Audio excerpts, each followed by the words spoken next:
Sometimes when we're trying to decide whether something is alive or is not alive, it's not as easy as what this picture looks like. Obviously, in one picture, you can tell that something is alive as opposed to not alive. Most of the time, it's not as easy as this. So in the classroom, when we're doing this activity, you want to come up with some discussion questions. You want the kids to be able to talk about what the characteristics are. So they're going to have to come up with some type of criteria for something that is living as opposed to non-living. So the first thing that we're going to do is we're going to develop a criteria. So we have a list here for criteria. The first criteria that they might come up with is, does it react to its environment? The second criteria, does it adapt to its environment? The third one, it must reproduce. The fourth, does it grow? The fifth, does it obtain and use energy? And the last one, it could be made up of cells. Now this particular list, you could adapt it to your particular grade or your particular classroom, but basically the list is going to be the same. And after they've developed the list, that's when they go back and they can actually start the project. Welcome today. I'm glad that you could come to the classroom. We're going to be studying about life. How many of you think that you could recognize life that exists around you? Raise your hands very quickly. Okay, great. Can somebody give me something in the classroom that is not alive in your opinion? Yes, in the back. This pencil. That pencil, okay? So when we go to other worlds, like Mars, we would be looking for life. What would you be looking for if you were a scientist? Something that gives off oxygen. Something that gives off oxygen. Sometimes the things that we find are very, very tiny, microscopic, if you will. Or maybe it was alive, but it's fossilized now, and we have to determine, was it once alive? We're going to have to establish some type of criteria.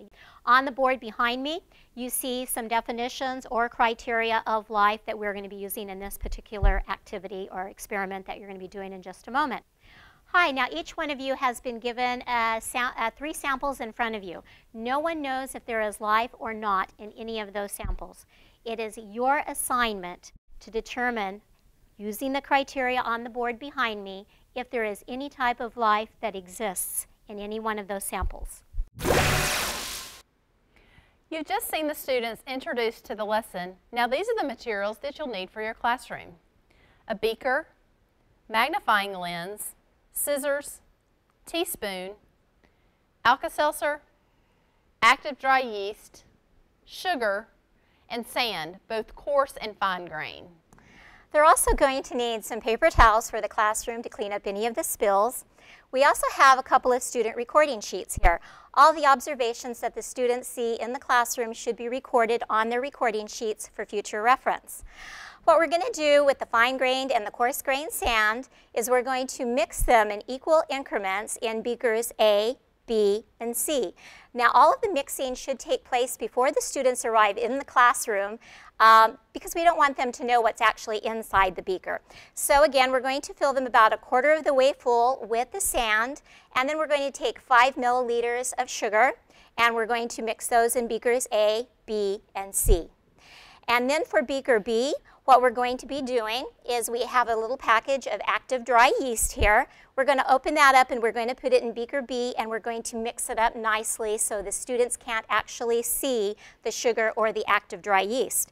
And then in beaker C, we have a little wafer here of Alka-Seltzer, and as you can see, if I actually drop this into the beaker, the kids are going to find it right away. So what we want to do first is we want to pulverize this into a very fine, fine grain.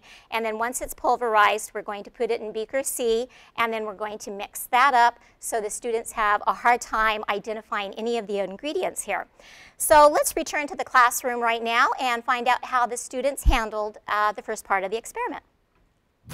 Ladies and gentlemen, you now have your instructions. So what you're going to do is to test sample A first, or test one sample. Put some on your hand, put some on the paper in front of you, use a magnifying lens. Take a really good look at it. Before you go to the next sample, make sure that you record your data on your paper and then go to the next sample. And make sure that you indicate whether you think it is alive or not alive. We should be just about finishing up the second sample and getting ready to start on the third sample. You think that looks like chalk? Well, that's a really good observation. Make sure that you write that down. Let's take a look at sample A. How many of you think that there is something in sample A that is alive? Raise your hand. Okay, let's go to sample B.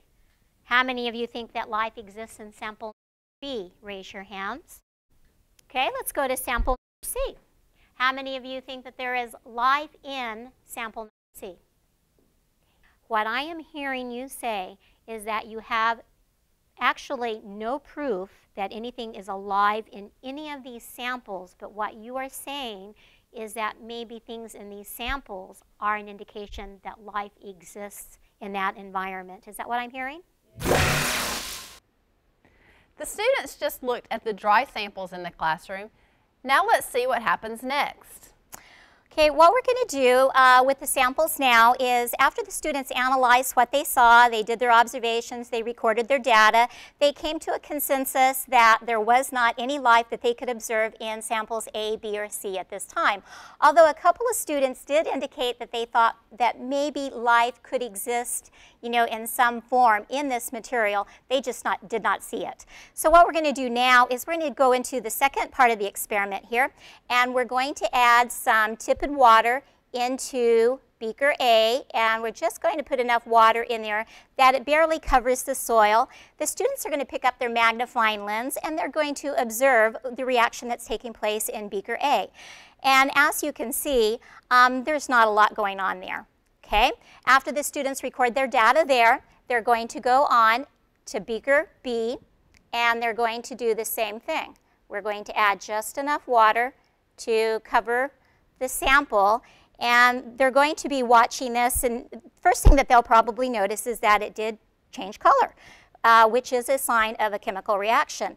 But there's not a lot happening there right now either, so we're going to come back and look at that again later, and then we're going to go to beaker C, and again we're going to, whoa, take a look at that. Wow, okay, we have an immediate reaction here, and the kids are going to watch this. They're going to record what's happening. So what I want to do right now is I want to go back to the classroom and see what the kids came up with, and then we'll come back and we'll revisit our beakers A, B, and C. The second portion is we're going to be applying water to our samples. And you're going to cover your soil sample just so all of the soil is covered. That's all the water that you need in it. Take a look at it. Use the magnifying lens. You're looking for some type of reaction. What about this up the top? What do you think that is? With the white? Yeah, that white stuff. What is that? Is that bubbling or fizzing or something? Oh my God! Guys, it stinks. No, it smells like rice to me. It smells like rice. Does it bubble? Yes. Is it changing temperature? We're not going to check the temperature, but are you getting a reaction? You know the signs of a chemical reaction? Changes color, changes temperature, it starts to bubble. Do you think you're having a chemical reaction there? Yes. How many of you think that there is life in sample A? Nobody. Okay, why not? Because nothing happened to it. It was just water. Okay, it just pretty much sat there. How many think there is life in B? Okay, good, excellent. How many of you think that there is life in C? Okay, good. Like you see all this like what is all this around? It's like fizzing up. You see it's got two layers of water. You see one white and one's like a caramel. Right, okay, now remember this is a fungus. This is actually showing signs of growth, reproduction. The cells are multiplying. So basically what you are seeing here is it is doing exactly what it's supposed to be doing. It is following the criteria for life. Okay, we're back from the classroom now, and let's see if when we revisit our beakers A, B, and C, we get the same results that the students got. If we take a look at beaker A, you can see there's still no reaction or anything going on with beaker A. Okay, and I believe that's the conclusions the students came up with.